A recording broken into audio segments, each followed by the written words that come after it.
Assalamualaikum warahmatullahi wabarakatuh. Ikhwan fillah, jumpa kembali di channel setia Siar bersama Setimbun NPC tentunya. Siar Islamku kali ini datang dari Ustadz Ipung Atria yang menjadi ilmu bersama dengan mu'alaf inspiratif Cece Jesslyn Tia Lestari untuk para calon mu'alaf dan mu'alafah yang akan bersyahadat selanjutnya. Apakah di antara para oten setelah melihat pernyataan masuk Islamnya Cece Jesslyn ini segera menyusul bersyahadat? Wallahu a'lam. Semoga hidayah Allah menuntun mereka pada jalan kebenaran. Amin, amin. Ya, paham dengan aturan jalannya debat Kristen dan Islam mengantarkan Cece Jesslyn ini pilih bergegas putuskan masuk Islam dan hijrah memeluk Islam rahmatan lil alamin. Seperti apakah tekad kuatnya mu'allafah sekelas pendeta ini membongkar Alkitab, siapa itu Yesus sebenarnya, dan apakah nabi utusan ataukah Tuhan? Berikut penjelasan selengkapnya. Assalamualaikum warahmatullahi wabarakatuh. Alhamdulillahirrabbilalamin. Allahumma salli wa sallim wa barik ala nabiyyina Muhammad wa ala alihi wa ashabi ajma'in, amma ba'd. Alhamdulillah, kita bertemu kembali di sesi yang iklim sedang cerah ya, sedang cerah tapi agak mendung mau hujan. Di sini sejuk alhamdulillah bersama Cece Jesslyn. Dan beliau ini baru masuk Islam karena begini, karena banyak saudara kita dari Kristen dan Katolik terutama, kalau dari Islam tentu juga penasaran apa sesungguhnya yang mendasari beliau masuk Islam. Dan beliau ini spesialnya karena dengan pembicaraan nada speed yang di luar biasanya. Jago debat, karena dulu juara debat English ya. Yes. Oke. Sehingga ini saya bertanya sekarang. Nah ini pertanyaan yang baru lewat. Karena Cici dulu juara debat English, dan dulu sebagai attacker ya. Attacker, third speaker. Penyerang ya. Betul. Kalau debater itu di posisi yang third speaker untuk rebuttal. Sehingga mengetahui itu metodologi debat. Betul. Dan tentu Cici sebelum masuk Islam itu kan menonton debat-debat Islam Kristen toh? Betul. Nah, betul sekali. Sehingga waktu itu Cici menjadi sebagai pemeluk Kristen. Apa yang dirasakan? Malu, bangga, sedih atau senang atau bagaimana melihat fenomena debat Kristen itu? Iya. Ya. Bagaimana itu? Oke, untuk fenomena debat yang saya nonton itu kan biasa debat yang perbandingan agama. Iya, perbandingan agama. Jadi itu bukan perdebatan yang misalnya yang kecil-kecil, nanti langsung ada bertema. Karena pas awal-awal yang saya mau lihat dulu, saya mau langsung lihat yang secara lingkup besarnya. Iya. Saya sebagai orang Kristen saat saya pertama kali masih awal-awal saya mendengar debatnya itu, tetap saja ya dong saya merasa KTP saya Kristen. Secara sahnya saya harus mendukung Kristen karena emang itu orang-orang saya kan. Ya. Jadi emang pas dalam posisi pertama saat saya belum mulai, saya tuh posisi aduh ini orang Kristennya kayak oke nih, melawan kayak misalnya ahli-ahli agamanya, ahli-ahli Islamnya itu tuh kayaknya biasa-biasa saja. Ya. Tapi sudah mulai pembuka, sudah mulai apa, beberapa jawabannya itu dari arah Kristen itu pas awal-awal masih kuat ya, saat mereka masih belum diserang, masih belum mulai membuka muka, terutama saat belum membuka Alkitab, itu masih bagus karena mungkin dari asumsi Christianity itu karena emang mungkin belajar khotbah ya, belajar sistem khotbah, jadi penuturannya tuh rapi dan bagus, masih kita acungkan jempol itu.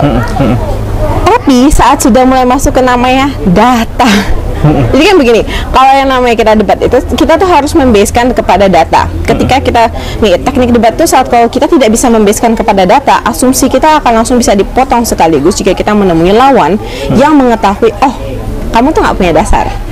Dan for debaters yang emang kuat dan mereka tahu dan mereka belajar, mereka akan bisa membedakan orang yang tidak punya data dan yang punya data, dan mereka akan mampu menyerang kamu. Saat orang-orang Kristen mulai disuruh oke, bukakan faktanya mana. Waduh, ngelantur gelintirnya tuh sampai kita mikir aduh Ya jangan begitu, kita kan orang Kristen malu ya. Betul. Pede gitu loh, walaupun salah tapi tuh buka aja. Karena di saat kamu tidak membuka, kamu tuh langsung ketahuan. Bagi kita-kita yang mengetahui teknik-teknik debat, kamu tuh langsung ketahuan, oh kamu bohong, atau kamu tidak tahu, atau lebih parahnya barang itu tidak ada. Jadi kamu harus ngeles gimana pun juga untuk membuat pihak yang lainnya, sisi sebelah itu menutup pertanyaan supaya kita bisa kabur. Intinya begitu ya. Jadi di saat saya melihat orang-orang Kristen itu mulai, aduh, udah suruh buka, terutama tentang ketuhanan ya.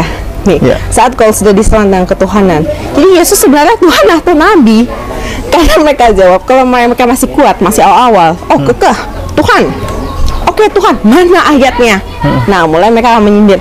Kalian tidak usah buka-buka Alkitab, kalian buka aja Al-Quran.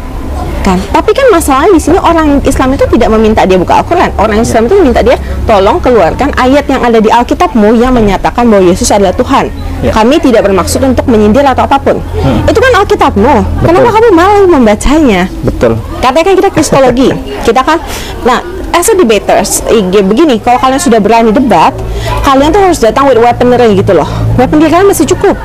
Dan kalau misalkan disuruh baca Alkitab, bangga dong baca Alkitab. Itu kitab kita gitu loh.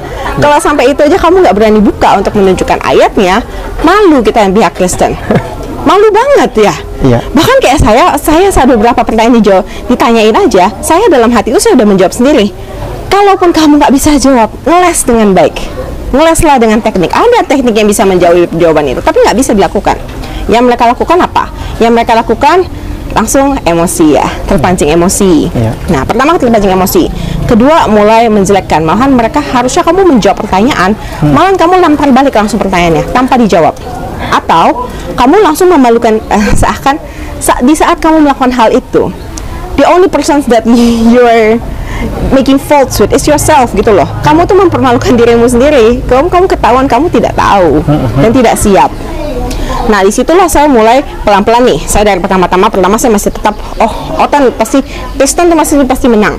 Karena menurut saya mereka lebih keren pembawaannya dibanding yang Muslim. Karena yang Kristen tuh biasanya suaranya berlantang, lebih kenceng, serangnya tuh banyak. Tapi kalau kita dengar, nggak ada isinya. Itu memalukannya. Kita tahu kamu tuh nggak ada isi. Jadi pelan-pelan saya mulailah lebih berpihak kepada, saya lebih menyetujui hal-hal yang diucapkan oleh Islam. Walaupun saya mengerti, saya tuh bukan Islam, tapi barengan mereka bilang betul dan tidak bisa disanggah.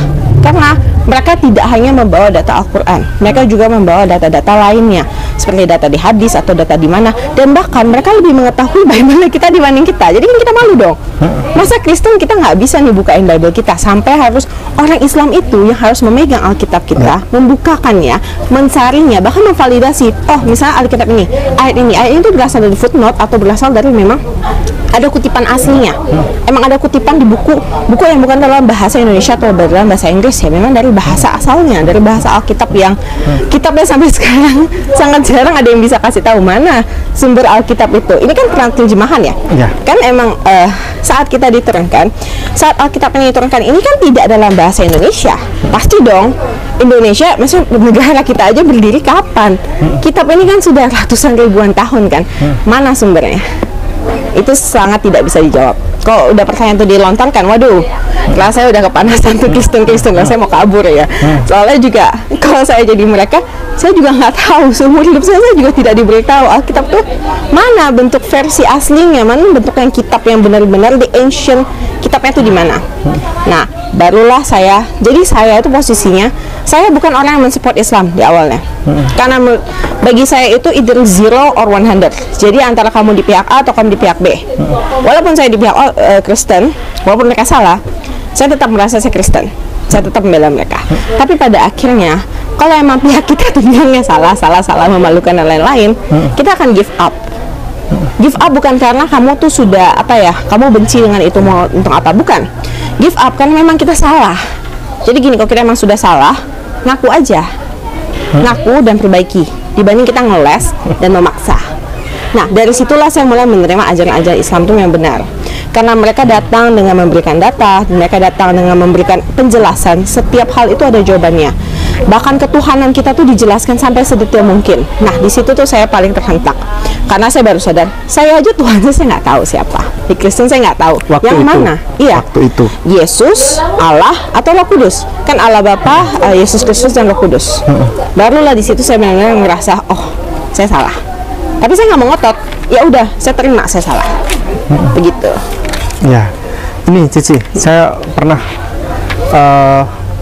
ada satu pengalaman waktu tahun berapa tahun yang lalu, udah lama itu.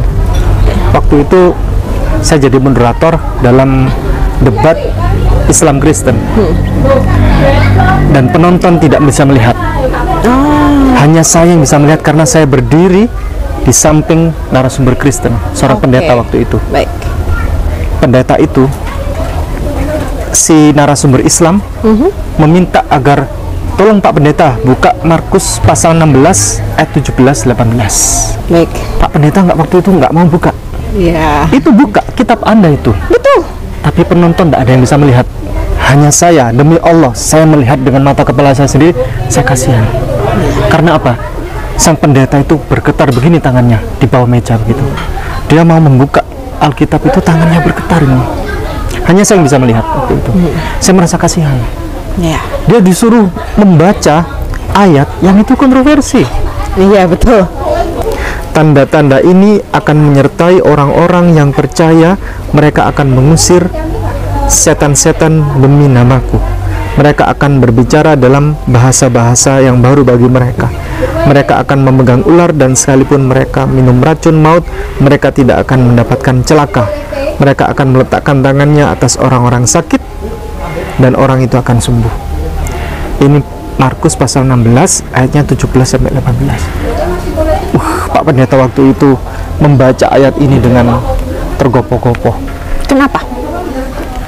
Karena dia khawatir. Iya. Begitu dia baca ini kan tanda-tanda ini akan menyertai orang-orang yang percaya. Oke.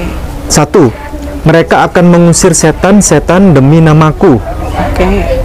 Dua, mereka akan berbicara dalam bahasa-bahasa yang baru bagi mereka. Artinya orang yang beriman kepada Yesus Kristus sebagai Tuhan Baik. akan pinter bahasa asing banyak, gitu kan? Mereka akan memegang ular, dan sekalipun mereka minum racun maut, mereka tidak akan mendapat celaka. Mereka akan meletakkan tangannya atas orang sakit, dan orang itu akan sembuh. Ini yang dipakai oleh KKR. Tetapi yang dia takutkan, begitu membaca ini, khawatir ada penonton yang membawa racun tikus, disuruh minum, makanya dia tangannya itu bergetar. Saya kasihan, nggak tega rasanya. Ayat itu ayat perjamuan kudus. Oh, Jadi maaf, permisi. begini. Ayat utama di perjamuan kudus adalah untuk saat kita mengangkat anggur. Iya. Itu kenapa saya tadi tanya, kenapa? Kenapa ditakutkan? Iya. Jadi ayat kita kalau kita sudah mau mengangkat cawan perjamuan kudus, di mana cawan anggur itu, kita akan membacakan ini. Mereka akan memegang ular, dan sekalipun mereka minum racun maut, mereka tidak akan mendapatkan celaka. Mereka akan meletakkan tangannya atas orang sakit, dan orang itu akan sembuh dengan mengangkat cawan anggur perjamuan kudus. Itu adalah ayat perjamuan kudus. Ini ayat perjamuan kudus, di mana mereka meyakini anggur itu akan, ya tafsirannya ini kan memang tafsiran saya bertahun-tahun ya diajarkannya. Ini akan menafsirkan bahwa dengan kita meminum darah Yesus tersebut, kita akan terhindar dari mara bahaya ini. Kita akan sesuai dengan ayat ini. Yang TB2 ini, TB2 sudah diganti ini. Mereka akan memegang ular, dan sekalipun mereka minum racun yang mematikan, bukan racun maut ya, tapi racun yang mematikan. Oke. Ya, mereka tidak akan mendapat celaka. Iya. Jadi yang ditakutkan Bapak Pendeta tadi itu, tiba-tiba ada penonton yang bawa racun tikus, suruh minum. Oke. Karena mereka diajarkan memang seakan ayat ini itu menggambarkan bahwa saat kita setelah meminum, ini kan berdasarkan perjamuan kudus ya, karena ini ayat perjamuan kudus. Ini salah satu ayat terjemahan khusus untuk meyakinkan kita bahwa darah ini, anggur ini, di mana anggur ini kan bukan anggur yang Yesus minum ribuan tahun yang lalu kan, dan bahkan bukan yang Yesus gunakan untuk perjamuan awal dulu dengan murid-muridnya kan.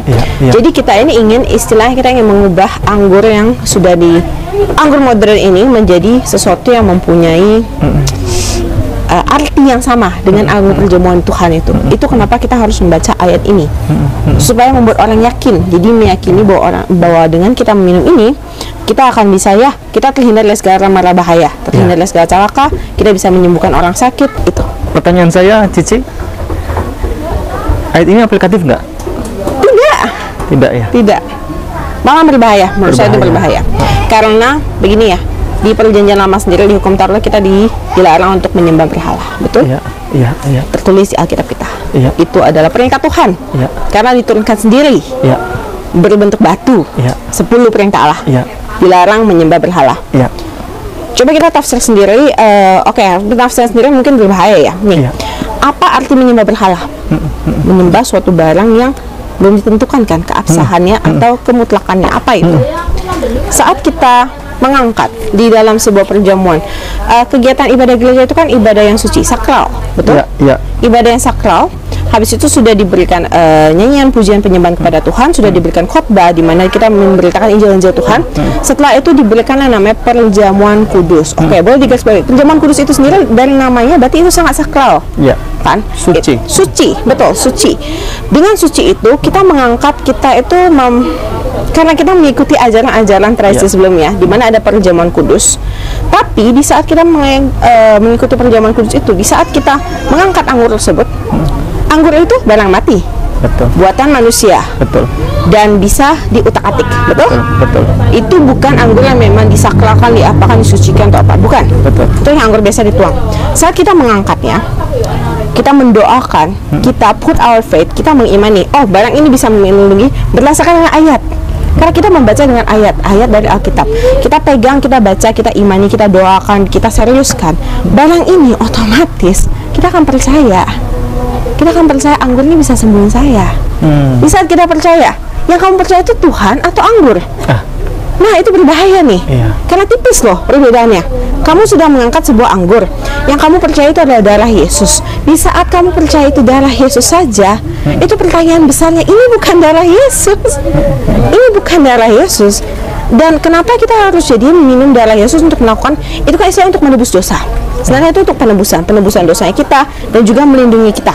Dengan kita ada minum darah Yesus, setelah kita tuh terhindar dari setan-setan lah. Base-nya tuh seperti itu kan. Tapi itu sangat memberhalakan bagi orang-orang, apalagi jika orang-orang Kristen yang tidak diberikan edukasi yang cukup mengenai kekristenan, mengenai apa itu makna anggur dan roti. Mereka akan percaya, aku sakit nih, saya sakit, saya datang ke gereja, saya makan perjamuan kudus, saya pulang, saya sembuh, saya percaya dengan kekuatan perjamuan kudus. Disitulah kita akan menjadi berhala, karena kita tidak lagi mempercayai bahwa Tuhan Yesus sendiri, karena kita mengakui Yesus sebagai Tuhan, betul? Tuhan Yesus sendiri yang akan menyembuhkan kita. Tidak, kita percaya bahwa sebuah anggur yang diberikan oleh gereja, yang kita tidak tahu itu apa sebenarnya, kita percaya itu lebih manjur dibanding obat. Itu bisa menyembuhkan kita. Itu berhala dan itu berbahaya, bahkan mengkontradiktif dengan yang kita pelajari. Ini poin ini, Cici. Tanda-tanda ini akan menyertai orang-orang yang percaya. Mereka akan mengusir setan-setan demi namaku. Mereka akan berbicara dalam bahasa-bahasa yang baru bagi mereka. Cici menguasai bahasa Inggris. Betul. Betul? Betul. Bahasa Mandarin, betul? Betul. Coba ditunjukkan perkenalan pakai bahasa Mandarin, coba. Oke. 大家好，我叫黄佩丽，我的印尼名字就是 Jesslyn Bealstari， 我是印尼人，现在我住在雅加达。Itu kalau untuk perkenalan diri Mandarin. Tolong sampaikan kepada saudara kita Kristen bahwa ini Yesus memanggil Anda untuk mengetahui kebenaran lewat Alkitab. Coba pakai bahasa Mandarin. 所以呢，我们的耶稣呢，就是叫我们从这本书，就是这本特意的书、特别的书呢，会教到我们生活上是要怎样的过得好。比比方说我们在生活上，应该要做的是什么，我们要做为一个好人是怎样的做。所以呢，基本上耶稣在这边就是有教导我们。Mari kita kembali kepada Bapa. Mari kita bertauhid hanya kepada Allah, kepada sesembahan satu-satunya Allah, bukan menyembah Yesus. 所以呢，如果我们就是我们就是相信一个，我们相信个耶稣，我们就是只要只可以就是按照耶稣做的东西来做，这样。Yesus di dalam Alkitab ini, di dalam Alkitab setebal ini tidak pernah menyebut satupun dirinya sebagai Tuhan atau sebagai Allah. Dia sebagai Nabi. Yesus jujur, selalu jujur bahwa di dalam Alkitab ini bahwa beliau adalah Nabi. Coba. OK， 所以呢，按照这本书，这本 Alkitab 是吧？耶稣是从未说过他是Allah或者我们的Allah，我们的爸爸kami是吧？可是他就是叫他自己是一个 Nabi， 不是我们的Allah。Nah, poin pertanyaannya adalah, Cice dulu belajar bahasa Mandarin berapa tahun? Saya belajar Mandarin dari kecil. Saya belajar Mandarin dari sekitar saya SD sampai saya SMA. Kuliah bahasa Mandarin? 9 tahun. Ya, tapi saya kuliah bahasa Mandarin secara khusus ya. Subjeknya? Subjeknya. Saya itu beda studi bahasa Mandarin. Disiplin ilmu bahasa Mandarin ya? Betul. Seandainya Cece waktu itu belajar bahasa Mandarin tanpa perlu belajar, apakah otomatis bisa? Tidak bisa. Dengan ayat ini? Tidak bisa. Kan Cece waktu itu beriman kepada Yesus toh? Betul. Betul. Cece ingin waktu itu, saya kepingin bisa belajar bahasa Yunani. Bisa? Tidak bisa. Harus belajar? Bisa. Harus belajar. Berarti ayat ini aplikatif tidak? Tidak aplikatif. Terakhir ini Ya. Yang lalu video-video kita ini selalu di reaction sama saudara kami Pak Andri Tunggal. Pak Andri Tunggal selalu ya, mungkin dia mengidolakan ini Ustaz Kainam atau mengidolakan saya kali ya. Kemungkinan tahu dia reaction terus, dia pantau terus kami ini. Terus dia bikin narasi-narasi, wah macam-macam lah. Betul. Begini, yang lalu ada yang komentar dari saudara kami Christian, Ibu nggak mau diajak debat, Ibu nggak mau. Oke, saya mau debat sama Andri Tunggal, mau tatap muka langsung tapi ya. Betul. Tatap muka langsung kita. Saya nggak mau debat online. Iya. Kalau bersedia, monggo silakan hubungi kami. Atau jikalau tidak bersedia debat dengan saya, debat sama Cice. Bersedia nggak? Betul, saya bersedia. Bersedia. Tatap muka langsung? Betul dong. Malah harus tatap muka langsung supaya kita itu bisa membuktikan validasi bahwa saya berani berkata di depan Anda dengan posisi saya langsung. Saya tidak ada sembunyi-sembunyi. Kalau kita salah atau kita apa, kita selesaikan di saat itu. Tidak ada namanya off cam, tidak ada namanya kabur dari Zoom-nya atau keluar atau bukan dengan alasan debat langsung ya? Iya, debat langsung secara fisik aja, tatap muka. Tatap muka supaya kita bisa bertanggung jawab atas apa yang kita katakan. Face to face, saya bertanggung jawab atas apa yang saya katakan. Kita selesaikan debat dari awal sampai akhir apapun hasilnya. Masalahnya Pak Andri Tunggal ini sudah diajak debat sama banyak orang, nggak pernah mau. Tapi harusnya bangga dong.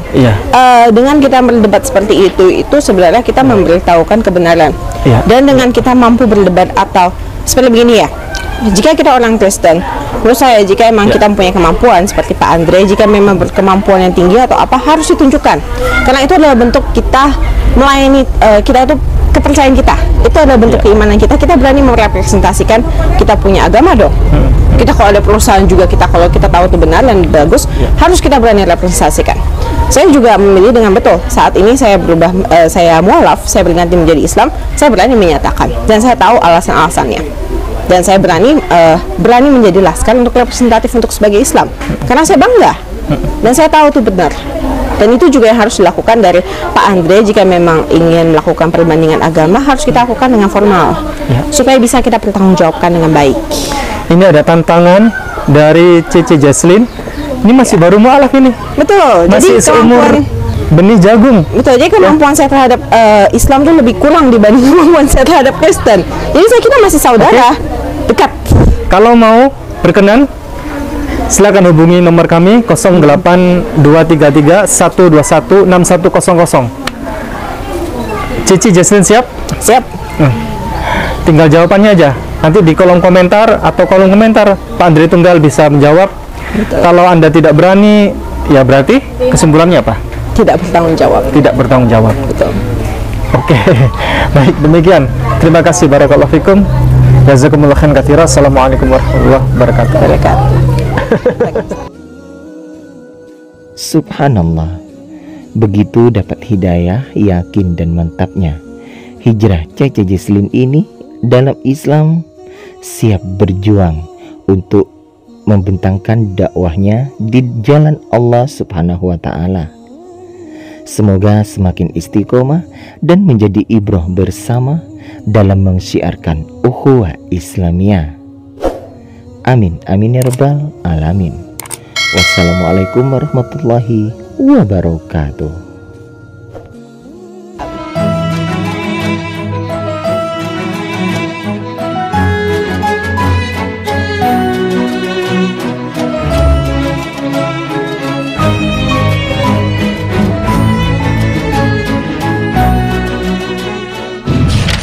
Setiap muslim harus memiliki bekal ilmu kristologi untuk membentengi diri dan keluarga serta untuk berdakwah. Anda ingin jadi kristolog handal atau Anda ingin memiliki ilmu kristologi? Kunjungi kristologinews.com, pusat karya monumental Ustadz Insan LS Mokoginta.